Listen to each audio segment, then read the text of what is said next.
Hallo und herzlich willkommen zu einer neuen Folge der Focus E-Bike Talks. Wir haben es uns in der Zeit der Corona-Krise und Kontaktbeschränkungen zur Aufgabe gemacht, in Kontakt zu bleiben mit Menschen, die sich rund um das Thema Fahrrad und E-Bike verdient machen und bemühen. Heute spreche ich mit Adrien Roose, Gründer und Chef von Cowboy Bike mit Sitz in Belgien. Das vielleicht vorweg gesagt, wir müssen und wir werden das heute mal in Englisch versuchen. Ich bin gespannt, wohin das führt.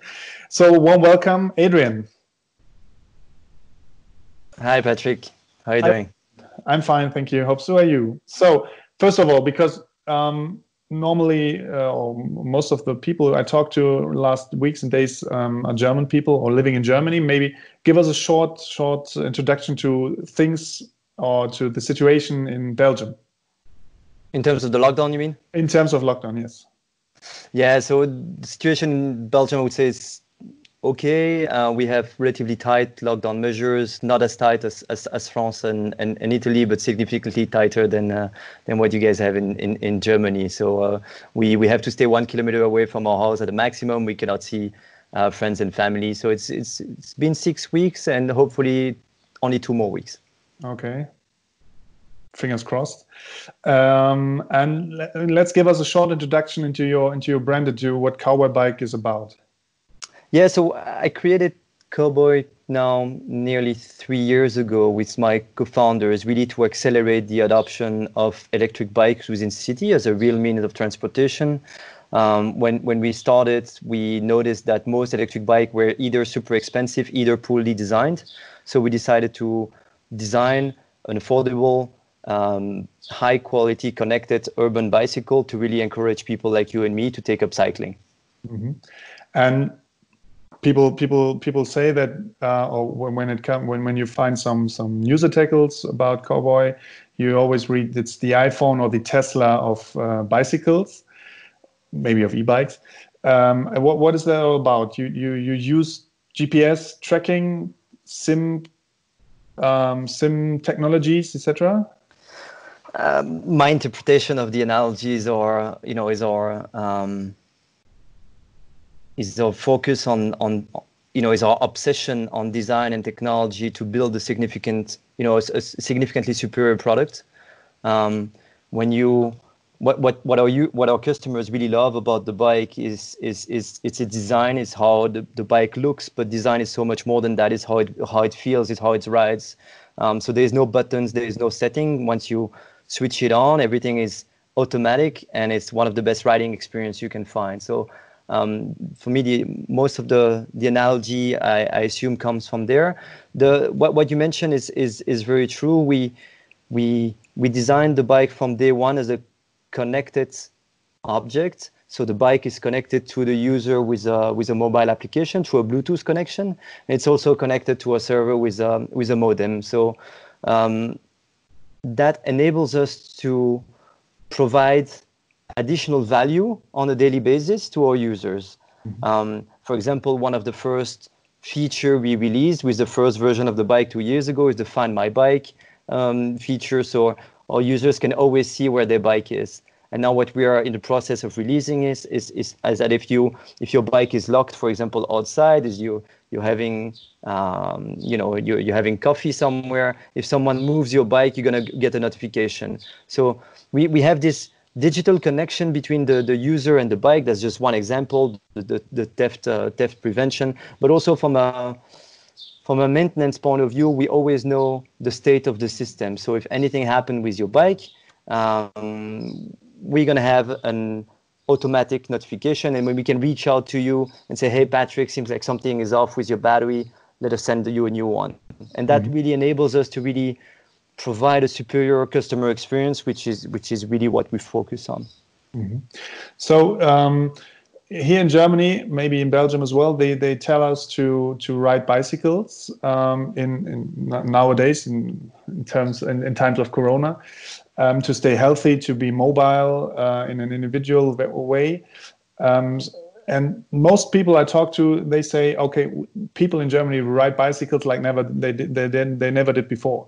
But this is, so to say, a very subjective perception. Do you have data saying this or that is right or not? Yeah, it is right. It's more than perception. So we've had a look at those data before the call, and we've noticed that, you know, on average, or average rider in Germany rides 32 kilometers per week, but it's nearly doubled in the past few days. Like for the last 10 days, this 32 kilometers per week on average has moved to 59 kilometers per week. So it's true, at least from a cowboy perspective, or riders are using the bike nearly twice as much as they were using it before. Mm-hmm. And do you have increase in sales as well? In sales as well? Yeah, it's difficult to brag about sales, you know, in a context where so many companies are affected by the situation, but we've never sold as much as we have sold in the last few weeks and months. Demand for our product is booming, and we actually have difficulties keeping up with the demand. We had not planned such a high demand. Mm-hmm. So why I'm asking it is as well because you have a statement in our last e-bike magazine referring to a study of a business consulting company saying that there's going to be 130 million e-bikes sold from now on till 2023, which is in 3 years. Do you think the situation right now, and I guess I know the answer, but do you think the situation is more a boost for that goal, or do we see a delay because nobody knows how long this will go on and what comes next, etc.? Yeah. So of course my answer is a big yes, and we can see it in the numbers, we can see in people perception, we can see in the sales usage, we can see in the in the sales data, we can see in the usage data. So this study by Deloitte, you know, it's a global study. The European market has been growing like crazy already. Like it's been growing by 28% year on year over the last 10 years. And my guess is what's going on currently with the corona crisis will only accelerate that trend. And, you know, this adds up. In the US, the market is significantly smaller. It's behind, you know, US cities are not designed for bicycles, but it's changing rapidly. Like in 2018, the market growth for e-bike was 78% from what I can remember. And so it's nearly doubling on a yearly basis in the US. So eventually, the US will catch up with Europe and become, you know, a powerhouse in terms of e-bike market. Asian market is significant as well, but it's slightly different. So it's eye-opening. Those numbers are eye-opening, but what's going on with, you know, with the silver lining of the crisis is eye-opening as well. Like when you see so much urban space that is currently empty roads, it makes you think what, you know, the city of the future should actually look like. And when you see, you know, cities and governments quickly assembling pop-ups, cycling lanes, my view, this gives you a glimpse into the future. Hopefully. And Cowboy bike might be the right name to be successful in the US. You know what I mean? Or maybe it's a problem to be Cowboy bike in the US. Maybe someone else is trying to take that away from you. But hopefully, and what you just mentioned, the pop-up lanes. I just talked to someone creating pop-up lanes or talking about pop-up lanes in Berlin, for example. Here in Germany, Berlin is kind of